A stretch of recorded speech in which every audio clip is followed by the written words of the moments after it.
పసుపు కుంకుమ ప్యాకెట్లు మనకు ఇస్తూ ఉంటారు తాంబూలాల్లో పెట్టి. మనం కూడా ఏం చేస్తాము, ఎక్కువైతే మనం చేసుకున్నప్పుడు పూజలు కానీ ఏమైనా చేసుకున్నప్పుడు, లేదా మనం తాంబూలాల్లో పెట్టేసేసి వేరే ఆ ప్యాకెట్లే మళ్ళీ వాళ్ళకి ఇస్తూ ఉంటాం. కానీ ఒక్కొక్కసారి ఏమవుతుంది అంటే, మనం కూడా తెప్పించిన ప్యాకెట్లు ఎక్కువైపోవడము, ఇవి పురుగు పట్టేసి ఉంటాయి కొన్ని. సో మనకి చెయ్యి రాదు పడేయాలని. అలాంటప్పుడు ఏం చేయాలి అంటే, మనం ఏం చేయాలంటే పైన ఇదిగోండి చూడండి, ఇలా పైన కట్ చేస్తే ఈజీగా ఇలాగా వేసేసుకోవడానికి అయిపోద్ది. కష్టపడాల్సిన అవసరం లేదు. ఏదైనా డిస్పోజల్ ప్లేట్ కానీ స్టీల్ ప్లేట్ అయితే కడిగినా పోతాయి మరకలు.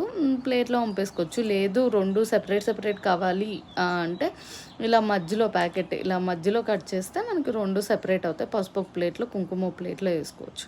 నేను 2 కలిపి ఒకే ప్లేట్లో వేస్తున్నాను, ఎందుకంటే చాలా టైం పడుతుంది 2 విడి చేసి మళ్ళీ 2 కట్ చేసే బదులు ఒకే ప్లేట్లో వేసి మొత్తం కుంకుమగా చేస్తాను. ఇవి అంత క్వాలిటీ ఉండదండి. అయినా చాలా కుంకుమలా అయినా కానీ మనం పెట్టుకోవచ్చు.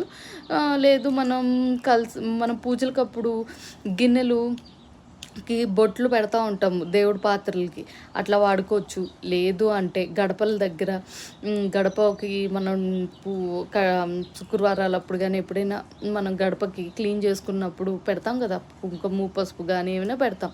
లేదా ముగ్గులు వేసుకున్నప్పుడు కొంతమంది వేసుకుంటారు.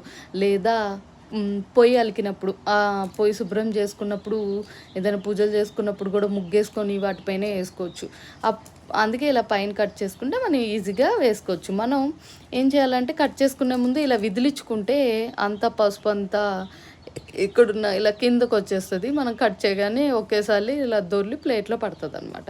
ఇవన్నీ మా వల్ల కాదండి, కొంత పురుగు ఉంటుందండి, అందుకని జల్లిడిచ్చుకోమంట. మొత్తం ప్లేట్లో మనకు అంతా అయిపోయినాక నేనేం చేస్తా అంటే ఈ పసుపును కూడా దాంట్లో కలిపితే కుంకుమ అయిపోద్ది అనమాట. లేదు మనకి ఇంకా నాకు వాడాలని లేదు అంటే ఇదిగోండి ఇలాగా ఏదైనా కుండీ ఉంటుంది మన దగ్గర, ఏదైనా మట్టి ఉన్న కుండీ, దీంట్లో చెట్టు ఉన్నది, మట్టి ఉన్నా చాలా అండి, మనం దాంట్లో వేసేయచ్చు. ఆ కుండీలో మనం ఇలా వేసేయచ్చు. లేదా ఏదైనా పచ్చని చెట్టు మొదల్లో వేసేయచ్చు. తొక్కని ప్లేస్లో వేసేయచ్చు అండి. లేదా ఇంట్లో షింక్ ఉంటే షింక్లో కూడా షింక్లో వేసేసి పంపితే ఆ నీళ్ళల్లో వెళ్ళిపోతుంది. సరేనండి, థ్యాంక్స్.